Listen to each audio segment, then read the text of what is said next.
I went over how to graph a quadratic in 2 steps. So we do the website that you were on last time? You know how I showed you all the X and Y on the graph? I just showed like the... Oh, you went on some website. You can't use that? Oh. Yeah, but you gotta show your work. You have to show me how to find the vertex and all that.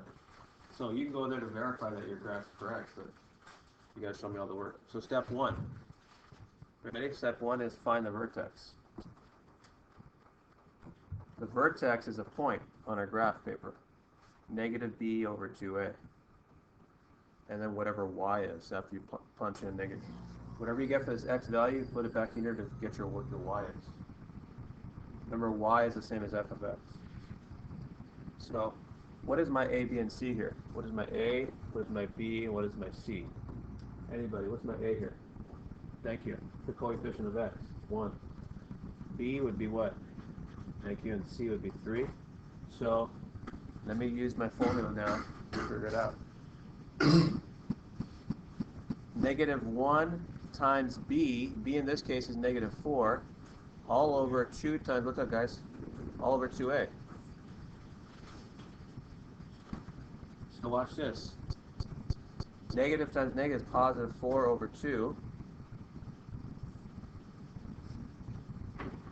So let's see, that means 4 divided by 2 is 2. So on my vertex, I know the x coordinate is 2, and I got to figure out what my y value is. Okay, this is always your y value. What is our y value? Well, let's plug it back into the equation. Let's plug it back into this equation to figure out what y is.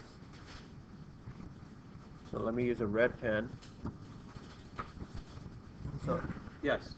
So, what's the whole point of having C then? That's if we wanted to use a quadratic formula, which we weren't able to get into in this class. It's also your y-intercept. Your c is actually where the graph crosses the y-axis. I didn't get to get into that this class. So don't worry about it. All right, so here we go. Y equals, look at it, I'm rewriting the equation. X squared minus 4x plus 3.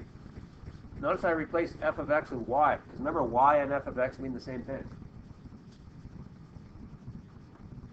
All right, here we go. I know the x coordinate is 2. So wherever I see x, I'm replacing it with 2. Look at it. Then I'm going to figure out what y is. So right now, gentlemen, I'm just going over the last question on the final, what you're going to see. Remember, I only went over one example yesterday, now I'm doing the second example, the 2-step process of graphing. First step is getting the vertex, so that's what I'm doing right now.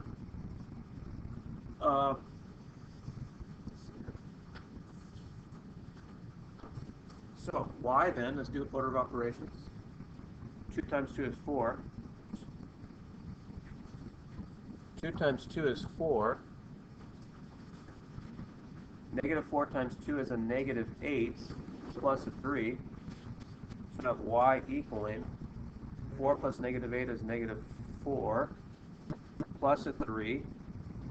Y then is equal to negative 1. So there's our vertex. Our vertex is going to be 2, negative 1. Notice. So let me plot that on my graph paper. You guys have your own graph paper if you want to plot it. It's up to you. Negative 2 or 2 negative 1 is right here. There's 2 negative 1. That was step 1, the vertex.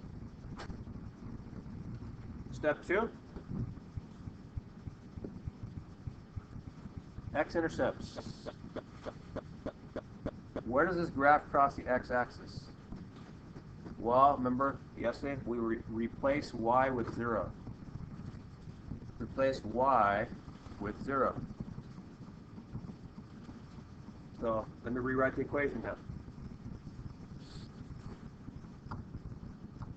So these are the same steps we took yesterday for notes before we left. So let me rewrite the equation. Y equals x squared minus 4x plus 3. So I'm going to replace y with 0. 0 is equal to x squared minus 4x plus 3. Now we have a quadratic equation with one variable. You already know how to solve that. Remember we factored the trinomial.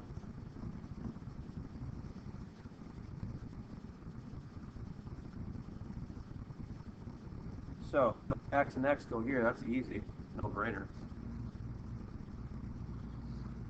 What are two factors of 3 that add up to be negative 4? Nice. Negative 1, negative 3. Notice that. X times x is x squared. Negative 1 times negative 3 is positive 3. Outsides and insides become negative 4x. Beautiful. But we're still trying to solve for x now. So let me set each binomial now equal to 0. X minus 1 equals 0. That's going to be one solution. The other one, x minus 3 equals 0, is my second solution.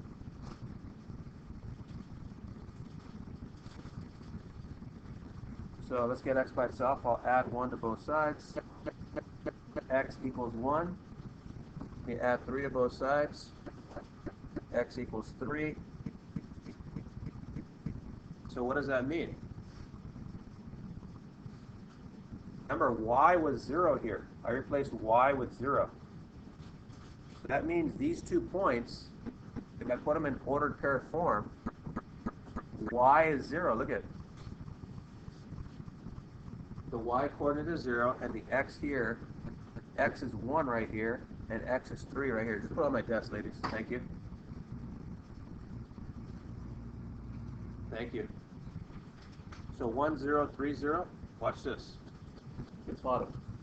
1, 0, 3, 0. And look at my graph now. Look at my parabola. And make sure your parabola starts getting wider and wider as it goes this way. It doesn't get skinnier. It gets wider and wider. Put the arrows. Good job, ladies. Bye-bye.